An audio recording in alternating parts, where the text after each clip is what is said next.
আমরা কোরআনের মধ্যে নামাজ নাই, সালাতই পাইছি, কিন্তু আমরা সালাত করে অনেকে বুঝি না। এখন যদি বলে সালাত কয় প্রকার, শশার সালাত না টমেটোর সালাত?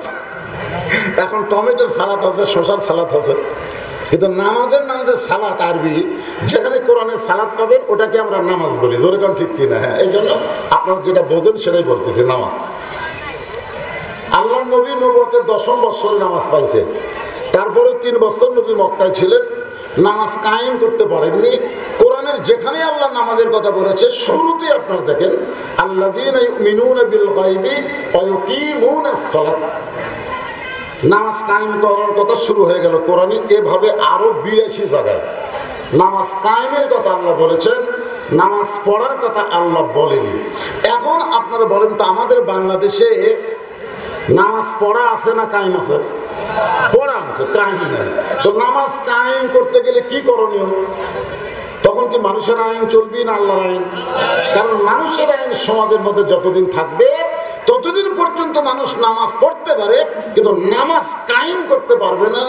নামাজ কায়েম ব্যক্তিগত না, নামাজ কায়েম হলো রাষ্ট্রীয়ভাবে ঘোষণা করা লাগবে। এই জন্যে নবী বললেন, আল্লাহ 3 বছর হলে নামাজ গোপনে গোপনে পড়তেছি, প্রকাশ্যে জামাত করতে পারতেছি না। আল্লাহ বলেন, হাবিব, বর্তমানে মক্কায় যে পরিবেশ আছে এই পরিবেশে আপনি হলেন ইমাম, আবু জেহেল হচ্ছে নেতা। একজন নেতা থাকবে, একজন ইমাম থাকবে, নামাজ কায়েম হবে না। যিনি ইমাম হবে তেনাকে নেতা হওয়া লাগবে। এই পরিবেশ মক্কা না হলো আপনাকে আমি মদিনা দিয়ে দিব। এখন সুবহানাল্লাহ, মদিনা এই পরিবেশ পেলেন, আল্লাহ তাআলা আয়াত নাযিল করলেন, আল্লাযীনা ইন মাক্কানাহুম ফিল আরদ, মুসলমানের মধ্যে কাউকে যখন ক্ষমতার চেয়ার দেওয়া হবে, ক্ষমতায় বসানো হবে, তার 1 নম্বর দায়িত্ব হলো পদ্মা সেতু নির্মাণ করা, 1 নম্বর দায়িত্ব হলো যমুনার উপরে রেল সেতু নির্মাণ করা, 1 নম্বর দায়িত্ব হলো রাস্তার উপর ওভার ব্রিজ করা, 1 নম্বর দায়িত্ব হলো বাল্য বিয়ে বন্ধ করা, মাদক মুক্ত সমাজ গড়া। এগুলো সবই দায়িত্ব হতে পারে, তবে 1 নম্বর দায়িত্ব হতে পারে না। 1 নম্বর দায়িত্ব হলো আকামুস সালাত, নামাজ কায়েম করা। ধরে কোন ঠিক কিনা? এখন আপনারা বলেন, আগামীতে সামনে আছে শুভ দিন, চিন্তা ভাবনা করে নিন। এখন থেকে আমাদের চিন্তা করা লাগবে, কোন দল ক্ষমতায় গেলে নামাজ কায়েমের আন্দোলন চালু হবে, নামাজ কায়েম বাংলাদেশে শুরু হবে, কোন দল। এখন থেকে আল্লাহর কোরআন দিয়া আমাদের চিন্তা ভাবনা করার দরকার আছে না নাই? 1 নম্বর হলো নামাজ। লা সালাতা লা ঈমানা, যার নামাজ নাই তার ঈমানের 1 পয়সা দাম নাই। তুমি নামাজ পড়ো না মিয়া, তুমি কই মুসলমান? তুমি মুসলমান দাবি করতে পারবা বাংলাদেশে, কিন্তু মুসলমান হয়ে মরতে পারবা না। আল্লাহ বলেছেন, লা তামুতুন্না ইল্লা ওয়া আনতুম মুসলিমুন, মুসলমান না হয়ে মরিও না। তাহলে মুসলমানও যদি মরতে চায় নামাজের দরকার আছে না নাই? লা সালাতা লা দীনা, যার নামাজ নাই তার কোনো ধর্ম নেই। এখন পুরুষ মানুষের জন্য 1 নম্বর হলো নামাজ। এরা এরকম গল্প করে, এই ছেলে পেলে তোমরা গল্প করে দেখতেছো না? হ্যাঁ, তোমরা গল্প করো কেন বাবা? তাহলে কি বুঝতেছেন? পুরুষের জন্য 1 নম্বর হলো নামাজ, আর নারী জাতির জন্য 1 নম্বর হলো পর্দা। আমার মায়েদের বলতেছে, মা, পুরুষ মানুষ যদি নামাজ না পড়ে একটা আমল আল্লাহর দরবারে কবুল হবে না, আর নারীরা যদি পর্দা না করে তাদের কোনো আমল আল্লাহর দরবারে কবুল হবে না। আমাদের জন্য নামাজ যেরকম গুরুত্ব, নারীদের জন্য পর্দা হলো সেই রকম গুরুত্ব। আপনারা বলেন তো, মেয়েরা যে নামাজ পড়ে, আপনার বউ তো বাড়িতে নামাজ পড়ে, দেখেন না আপনি? আমি দেখছি আমার বউ যখন নামাজ পড়ে, ও বাবা রে, অন্য সময় যেভাবে তেভাবে থাকে, কিন্তু নামাজও যখন খাড়া হয় একটা মাথা মতো ঢাইকা অন্যা দিয়ে হেজাব টেজাব পরে তারপরে নামাজে দাঁড়ায়। দেখছেন, নামাজে যখন দাঁড়ায়, কোনো মেয়েকে দেখছেন যে মাথার চুল খুলেতে নামাজ পড়তেছে? তো যখন বাড়ির গল্প করে কিন্তু মাথার ওর কাপড় নেই। অনেকগুলো মেয়ে মানুষ, সেদিন এক জায়গায় তো অস্ত্র করে গেছি, এক ছেলে আমার কাছে প্রশ্ন করছে, হুজুর মেয়েটা খুবই পর্দানিশী, গ্রামের একটা মানুষ ওই মেয়েকে দেখতে পারেনি, সবসময় বোরকার মধ্যে থাকে, কিন্তু একটা অপরাধ হলো ওই মেয়েটা মাথার চুল বেচা খায়। ওই মেয়েটার ফতুয়া কি? আপনার বন্ধু যে মেয়েটা পর্দার মধ্যে থাকে ওই তো মানুষের সামনে আসে নাকি তোর চুল লাড়া ছাড়া কিনতেছে, লাড়া ছাড়া যাই প্রথম কিনে ওই কি লাড়া ছাড়া লাড়ে না, লাড়া ছাড়া ওজন দেয়। আপনারা বলেন মেয়ে মানুষ মারা গেলে 5টা কাপড়, তার মধ্যে একটা হলো মাথা বান। আমার মায়েদের জন্য বলতেছি, ভাই একটু মনোযোগ দিয়ে শোনেন। 1 নম্বর হলো আপনাকে পর্দা। এই পর্দা যদি না থাকে কোন আমল আপনাদের আল্লাহ কবুল করবে না। যেখানে আইসেন হইচই করতেছেন, কথাবার্তা বলতেছেন, পর্ব শুনতেছে, পর্দার খেলাপ হয়ে যাচ্ছে। এই জন্য আমার মায়েরা মনোযোগ দেন। আল্লাহ রাসূল ফাতেমার ঘরের মধ্যে ঢুকলেন, ফাতেমাকে ডাক দিয়ে বললেন, ফাতেমা তোমার কি কখনো মনে হয় তোমার বাবা বিশ্ব নবী বলে আল্লাহ তোমাকে জান্নাত দিবে? ফাতেমা বলতেছে, বাবা এ কথা একবার কেন 1000 বার আমার মনে হয়। আমি বিশ্বাস করি আমার বাবা বিশ্ব নবী, এই কারণে আমি জান্নাতি। আল্লাহ রাসূল চোখের পানি বের করে ছোট বাচ্চার মতন কান্না শুরু করে দিলেন। ফাতেমা তুমি কখনো এমন বিশ্বাস করতে পারো না তোমার বাবা বিশ্ব নবী বলে আল্লাহ তোমাকে জান্নাত দিবে। জান্নাতে যদি যাবার চাও তাহলে জান্নাতের আমল করে তোমাকে জান্নাতে যেতে হবে। তোমার বাবা নবী বলে আল্লাহ তোমাকে জান্নাত দিবে, এইটা কখনোই মনে করো না। জান্নাতের আমল করে তোমাকে জান্নাতে যেতে হবে। ফাতেমা বলেন, বাবা জান্নাতে যাওয়ার আমল কি? আল্লাহ রাসূল বললেন, 4টা আমল করলে আল্লাহ 8টা জান্নাতের দরজা খুলে দিবে। এই মায়েরা ভালো করে শোনেন, মাত্র 4টা আমল। 4টা আমল করলে 8টা জান্নাতের দরজা আল্লাহ খুলে দিবে। তার মধ্যে সবচেয়ে গুরুত্বপূর্ণ আমল হলো পর্দা। ও ফাতেমা, মেয়েদের সবচেয়ে আমল হলো গুরুত্বপূর্ণ পর্দার সঙ্গে সঙ্গে ফাতেমা তার কাছে ওড়না ছিল, ওড়নাটা মাথার উপর টাইনা বলল, বাবা এইভাবে যদি আমি পর্দার মধ্যে যাই, রাসূল বলেন, ফাতেমা এইভাবে যদি পর্দাকে গ্রহণ করো, আমি রাসূল বলতেছে আল্লাহ তোমাকে দুনিয়াতেও সম্মানিত করবেন এবং আখিরাতেও সম্মানিত করবে। আমরা খুতবাতে শুনি, জুমার দিনের সানি খুতবা শোনেন না? সাইদাতুন নিসায়ে আহলুল জান্নাহ ফাতেমাতুজ জোহরা, নারীদেরকে জান্নাত দেওয়া হবে। সমস্ত জান্নাতি নারীদের নেত্রী যিনি হবেন তার নাম হলো ফাতেমা। তাকে আল্লাহ একটা ডিগ্রি দিয়েছেন, নাম হলো জহুরা ডিগ্রি। ধরে কোন কি ডিগ্রি? মায়েরা যারা পর্দার অন্তরে একটু শোনেন, কারণ মেয়েরা যদি পর্দার মধ্যে যায় আমাদের যুবক নিয়ে কোনো টেনশন করা লাগবে না। আজকে যুবকরা 4G 5G মোবাইল নিয়ে সবসময় ঘরে ঘরে, কি ঘরে না? ঘরে না? আমার মতন বক্তাকেও যুবক আসতেছি আটকে দেয়, হুজুর একটু দাঁড়ান, কি জন্যে? একটা সেলফি। হাই রে যুবকেরা তো হসে ভাই, এরকে চালচরণ মুড মোশন দেখলে এরকম হওয়ার পিছনে কারণকে জানেন? এরকে ভিতরে একটা আকাঙ্ক্ষা কাজ করতেছে। সেই আকাঙ্ক্ষা হলো বেপর্দার নারী। এই বেপর্দা নারী আমাদের যুবকদেরকে পাগল বানিয়ে দিছে।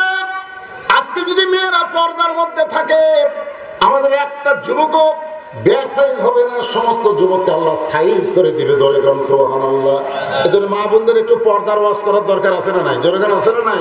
ওয়া আমিলুস সালিহাত। সূরা আসরের 2 নম্বর বিষয় হলো নেক আমল।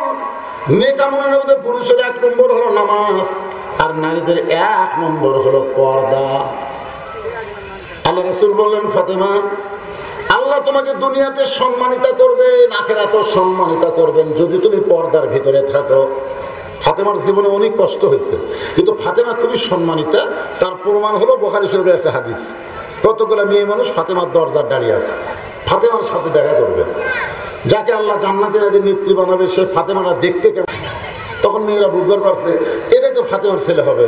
তো বাবা হোসাইন, তোমার মায়ের সঙ্গে আমরা একটু দেখা করব, তুমি একটু ভিতরে গিয়ে তোমার মায়ের কাছ থেকে আমাদের জন্য দরজা খোলার অনুমতি নিয়ে আসো।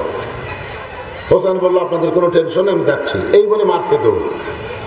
হোসেন যখন দৌড় মারছে, একটা ঘর বাদ দিয়ে মায়ের ঘরের দরজা, কারণ ফাতেমার সামনের ঘরে থাকে না, মেয়েরা সামনের ঘরে থাকবে না, মেয়েরা থাকবে অন্দর মহলে। জোরে কোন মহলে?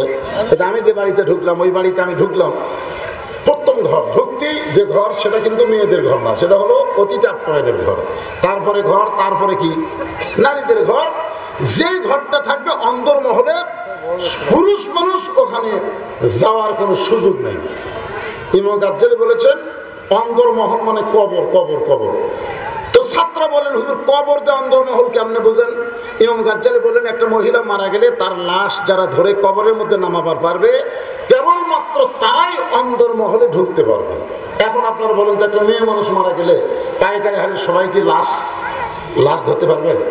যে আমি একটু লাশটা ধরে কবর নামাই, তো দুলা ভাই যদি শালির লাশ ধরবার চাই, কেউ ধরবার দেবেন? তাহলে দুলা ভাই তো ঢুকবার পারবে না। চাচাতো ভাই যদি চাচাতো বোনের লাশ ধরে কবরের নামাবার চাই, পারবে? তাহলে চাচাতো ভাই ঢুকতে পারবে না। ফুফাতো ভাই, মামাতো ভাই, একটা ভাইও লাশ ধরার ক্ষমতা নাই, তাহলে তারা ঢুকতে পারবে না। আজকে পাইকারি হারে সবাই ঢুকতেছে, না চলবে না। হোসাইন প্রথম ঘর বাদ দিয়ে যখন মায়ের ঘরের দরজায়, ওই প্রথম ঘরে হযরত আলী আল্লাহর কোরআন তেলাওয়াত করতেছেন। ইন্নামাল মুমিনুনা আল্লাযীনা ইযা যুকিরাল্লাহু ওয়াজিলাত কুলুবুহুম ওয়া ইযা তুলিয়াত আলাইহিম আয়াতুহু জাদাতুহুম ঈমানাও ওয়া আলা রাব্বিহিম ইয়াতাওয়াক্কালুন। আল্লাহু আকবার। হযরত আলী আল্লাহর কোরআন পড়তেছে। কোরআন তেলাওয়াত এমন একটা ইবাদত, যেটা যে করে এবং যারা শুনে আল্লাহ সবারই উপর রহমত বর্ষণ করে। সুবহানাল্লাহ। আর কোরআন তেলাওয়াতের কারণে মানুষের ঈমান আল্লাহ বাড়িয়ে দেয়। এখানে তেলাওয়াত মানে শুধু কোরআন পড়া না, তেলাওয়াতের ব্যাপক ব্যাখ্যা। আজকের সব কথা বলতে পারতেছি না। তো হযরত আলী হোসেনকে ডাক দিলেন, কিরে তুই বারা খেলাধুলা করতেছিলি, আলহামদুলিল্লাহ, তো খেলাধুলা বাদ দিয়ে হঠাৎ দৌড়ে এসে মায়ের ঘরের দরজা কি? তাহলে আপনারা কি বুঝলেন? তুমি যতই কোরআন তেলাওয়াত করো, তোমার সন্তান যদি বেসাইজ হয়, তাকে তেলাওয়াত বাদ দিয়ে সাইজ করো। তুমি মনে করছো বাবা তুমি 5 ওয়াক্ত নামাজি, আর তোমার ছেলে আইনে হয়ে ফজরে ঘুম পাড়তেছে, ল্যাপের কোন জায়গা খুঁজে পাওয়া যাচ্ছে না, পাও নাই মাথাও নাই, গেল কোথায়? আজান শুনে উনি 3.5 হাত, মানুষ 2.5 হাত হয়ে গেছে।